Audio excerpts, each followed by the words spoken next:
How's it going, Biathlon fans? Welcome back to the channel. My name is Brian Halligan. This is my YouTube channel about biathlon, and today we got the final day of the Summer Biathlon World Championships in Ozerblice, Slovakia, and we got the mass start. As you can see, the men are headed out. We got 30 of the best athletes, well, I guess who are present at this race.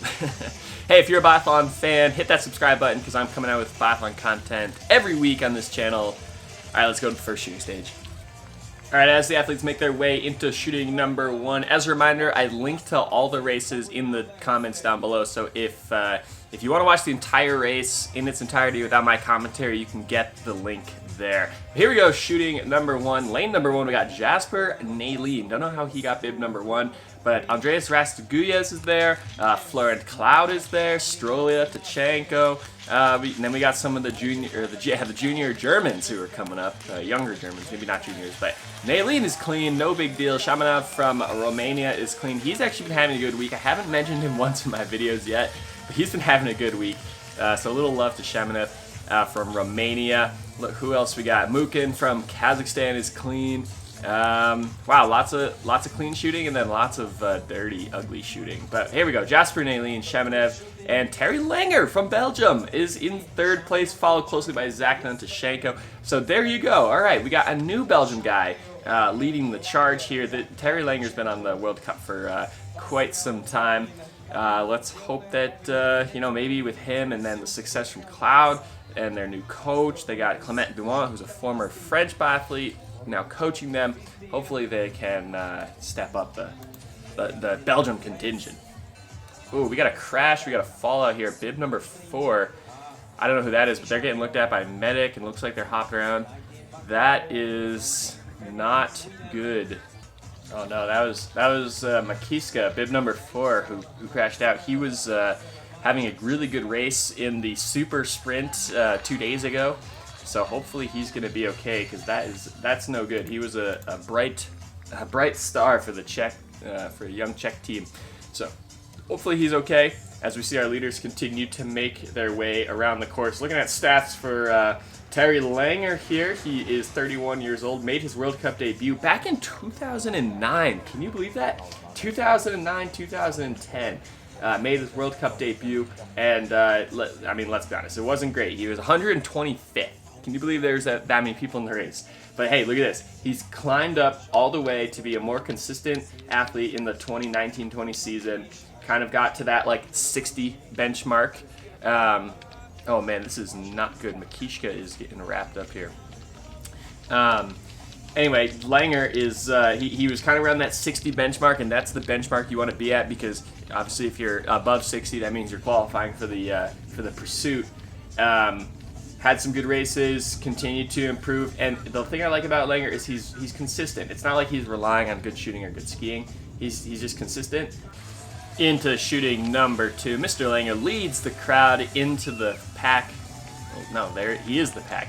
He leads the crowd into the range. So we got Langer on point 1. Looks like Nalin on lane 2. I forget who else was in this lead group, but oh, there you go, Zachman and Shamanev. That's right. Maybe we'll look up some stats on Shamanev if he goes clean here. Rastaguyas is close behind. Rastaguyas is incredible. He just, I don't know. It's just funny how at these level competitions he just goes so hard to catch back up if he hasn't missed. And oh, Shamanev misses the last one. Shamev misses the last one. All of the top athletes have at least one miss. Langer has 1. Nalin has 2. Rastaguyas is going to be your leader now. Look at that. He put in some time, put in some work, and now he's going to be leading first. Lesuk from Ukraine is in there with a clean shooting. So there you go. Let's see if these guys can get around the penalty loop. Everyone else has a miss. Birkentals has a miss. That would have been great if Birkentals went clean and they had Rastaguyas and Birkentals in 1-2. That would have been incredible. Oh, here we go. Here's someone in third.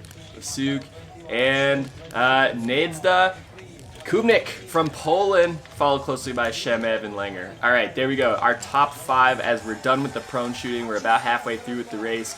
We got our top 5, a very diverse top 5. I really like that. All right, as promised, Dmitry Shemev, 28 years old. He's got 38 World Cup races, made his debut last year. And again, he's one of those guys who's right on the bubble between 60th, 50th and 70th. So on a good day, his best World Cup race is 25 in the sprint. But on average, he's kind of, placing in that 60th spot. And you got to be top 60 if you want to qualify. Apparently, he's a pretty decent shooter compared to his skiing.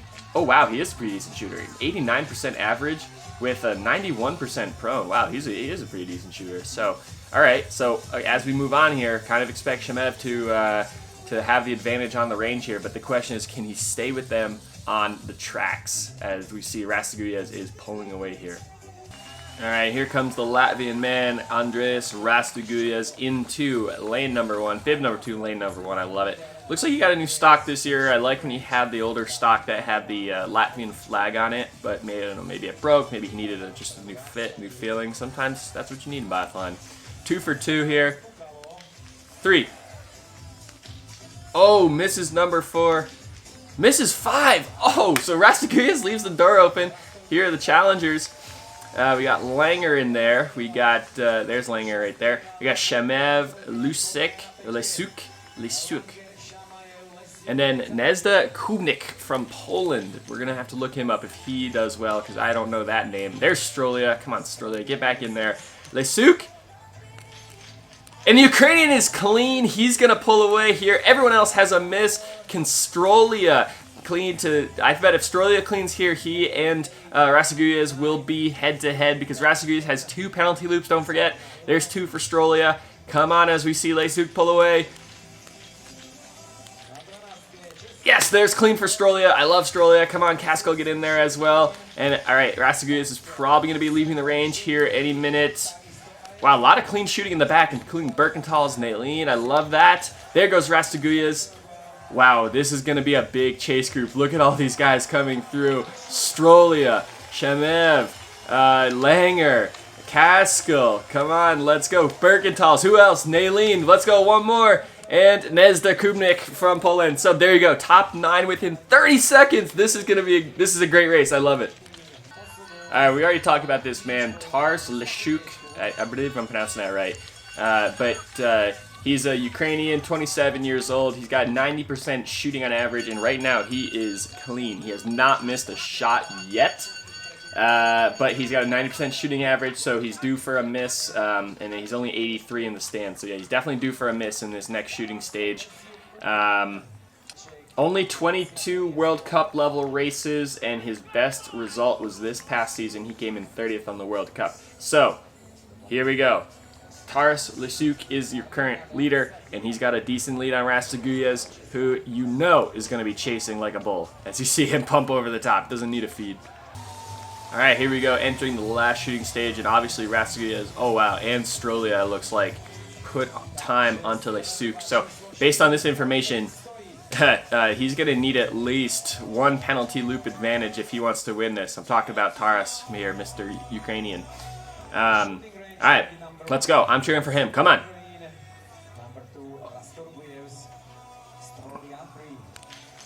One, 2, puts the pressure on Rastiguyas. Rastiguyas has 2, 4. Let's go. He's clean. 20 for 20. Strolia. Oh my god. He did it. He put the pressure on. That was such a fast shooting. How fast was that? We got to look that up. Is anyone else going to be able to stay with him? Because Rastiguyas has 2. If any of these guys are clean, oh my god, come on, Birkenthals. I want Birkenthals. That he's a big, strong kid. Come on. Oh, Birkenthals with a miss. Shemev is clean, and so is Kaskel. Oh man, this is awesome. So I think the race is going to go to Taras Leshuk, but let's see if any of these other guys are going to be able to take the... There goes Rastiguyas for another lap as Shemev leaves. Who else is going to leave? Oh, we got Kaskel and Strolia. Oh boy, now we got to look up who's got the advantage between Kaskel and Strolia. As we see Leshuk taking the last lap. Oh yeah, just spray it right in his face. I love it. You know, you're hot, you got to take it right in the face. Alright, so Kaskel, who's the German currently in 3rd place, he has absolutely no IBU Cup performances, no World Cup performances. He's 19 years old. He's only ever raced on the Junior Cup. His best performances looks like 4th place at an IBU Cup, and then a couple top 10s at Junior Championships. Look at this. I just love how they're throwing the water at Leshuk. They're like, come on, man, you're too hot. Don't cool him down. He's too hot. And here he comes, Taras Lasuk. Yes, I love the emotion from the coach. Leave a fire emoji down in the comments for Taras Lasuk because this man is on fire, and they were trying to extinguish him with all the water they were throwing at him, but they couldn't hold him back. 20 for 20, the Ukrainian man is your summer mass start champion, and you know there's going to be a party in the Ukrainian camp tonight.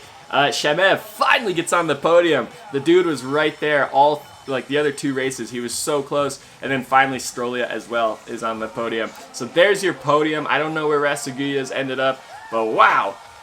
Taras Lasuk from Ukraine, and everyone is pumped. Everyone loves to see the Ukrainians doing well right now for obvious reasons. All right, real quick before we head on to the women's race, if you're a true biathlon fan and you're missing all the biathlon action from the winter, check out my summer biathlon series sponsored by Solomon. Solomon sent me a bunch of awesome prizes, and I spent the summer with some of the best junior athletes in the United States, and we had a bunch of games, challenges, shooting competitions for them to compete for these awesome prizes, and it's all here on my YouTube channel. Here's a quick clip from one of those competitions. This kid's going down, bro. Which kid? This kid, bro. Who's the better, Elias? Taller one, right here.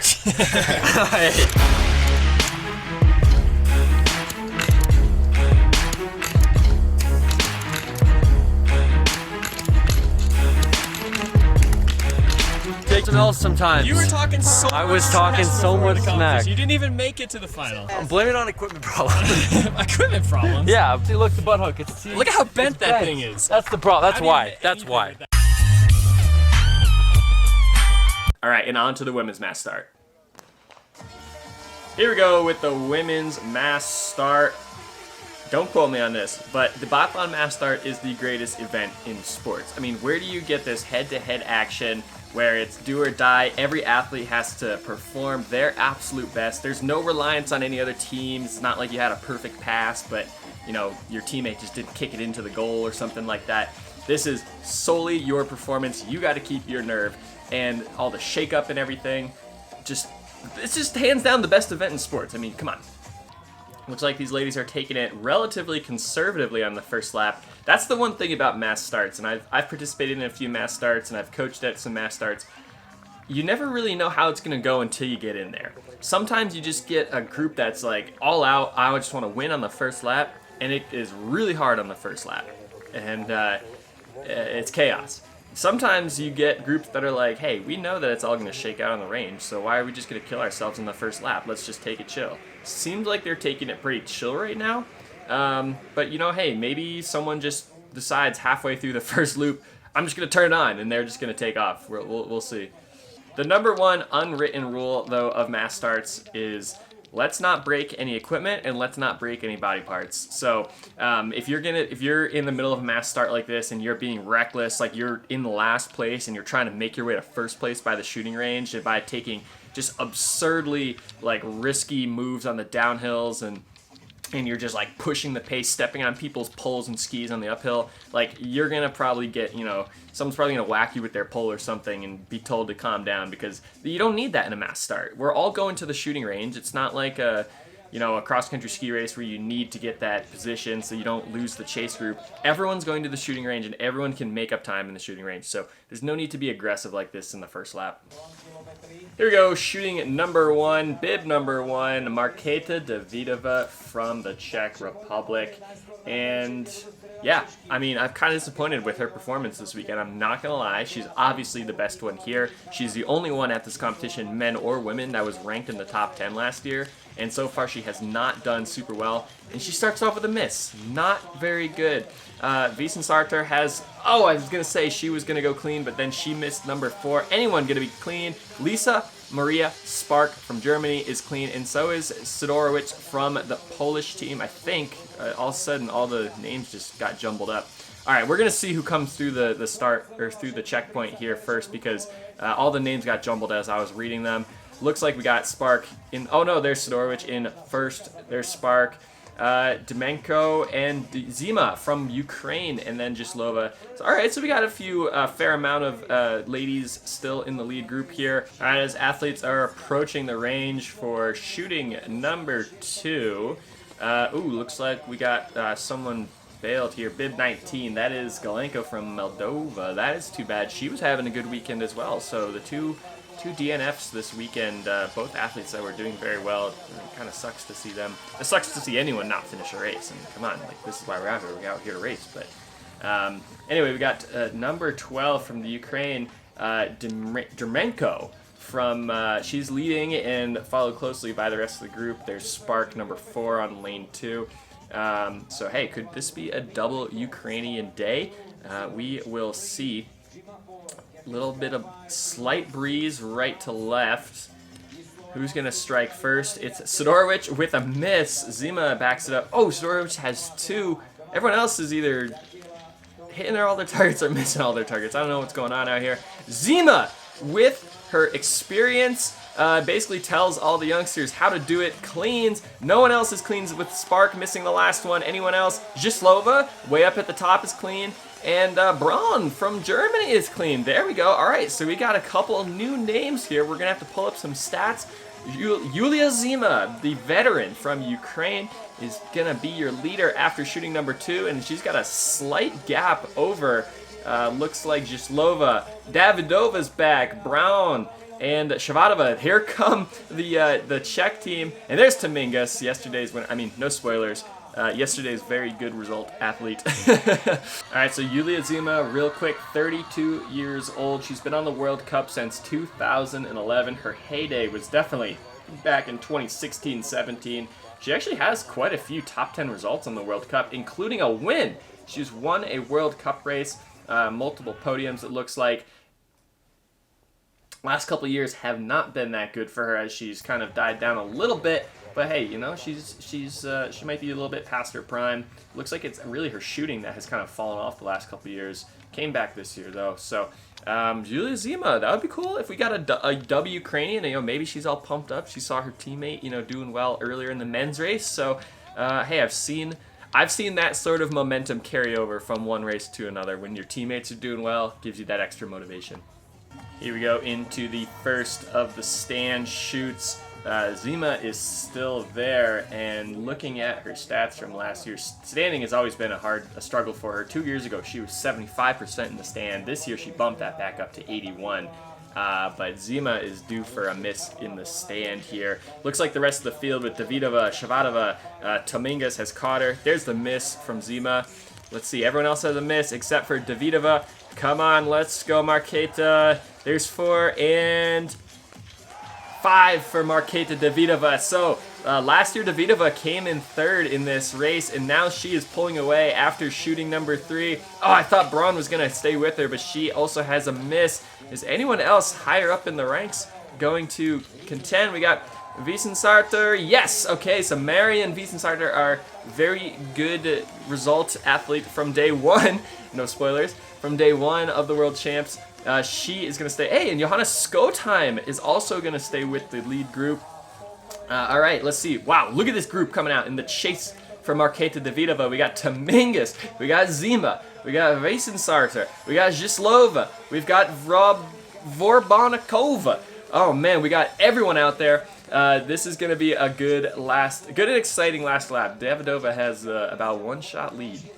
Alright, let me know as we watch Davidova come into the last standing. Let me know in the comments down below. Is this the year that she's finally gonna win? Get, you know, more than just 9th. She had her best season ever this year, 9th overall. Is she gonna be on the podium overall? Like, come on, she's got what it takes. She's been hovering around that, you know, that elite status for so long. She's got a world championship medal. Come on, can she just pull it together for an entire season and get on the, you know, the podium for the overall, possibly win? She's got 3 here. There's 4 and 5. There we go, Marketa Davidova. She is gonna pull away. She had 1 miss in her first prone, but she has been clean the rest of the race. Tomingas is trying to challenge. And she does, so Tomingas is putting the pressure on the others. Can anyone else? No one's missing. Zima's clean. Wiesensaarter's clean. Vorbonikova is clean as well. Everyone's clean. So we're gonna have actually a pretty good fight in this last lap. Look at the coaches coming down cheering for Zima. So all right, Davidova has 12 seconds over Tomingas. I don't think Tomingas is gonna be able to challenge. And then we got a decent fight here for 2nd place. All right, we'll see how this one shakes out. As we see at the checkpoint, Dominguez is still in second place. She's actually gaining on Marketa Davidova as Weissensarter does pass Zima onto the podium. Looks like Vorbornikova cannot stay with the pace, but that's okay. We did not really expect that to happen, so she's just out here having a great race anyway. Here's Davidova still in the lead. It looks like I think it's mostly downhill to the finish, so the fact that she still has the lead at the top of the hill, it's going to be very, very hard to overtake her. Weissensarter's making her move on Zima. It looks like Zima has nothing. She can't answer, but doesn't matter at the front of the field. We got Marketa Davidova from the Czech Republic. She was third in this event last year, and she is your champion this year. So congratulations to Marketa Davidova. She looks absolutely gassed. And Dominguez, really good weekend for Tuli Dominguez. She was like fighting for the win in every race. If she didn't win, she was fighting for it. And there you go. Marianne Weissensarter was able to hold off Julia Zima to round out the podium. And wow, just an awesome race. I mean, we didn't have any of those new athletes, names that we don't know. But this is the day that this was the race that all the sort of the quote-unquote favorites really stepped up here. So way to end the Summer World Championships. Looks like we got the Martin Fourcade Festival coming up next, so hit subscribe and you will be kept up to date when that video comes out. Let me know in the comments below whose names I mispronounced, and until next time, we'll see ya.